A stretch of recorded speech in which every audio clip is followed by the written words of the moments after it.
মধ্যপ্রাচ্যের দেশ সৌদি আরবে 1447 হিজরি সনের জিলহজ মাসের চাঁদ দেখা গেছে। ফলে দেশটিতে আগামী 27 মে ঈদুল আজহা উদযাপিত হবে। রোববার সৌদি আরবের দুই মসজিদ ভিত্তিক ওয়েবসাইট ইনসাইড দ্য হারামাইন সামাজিক যোগাযোগ মাধ্যম এক্সে দেওয়া এক পোস্টে দেশটির আকাশে চাঁদ দেখার তথ্য নিশ্চিত করা হয়।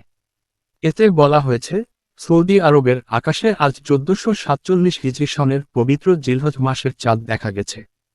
ফলে আরাফাত দিবস হবে আগামী 9 জিলহজ বা 26 মে।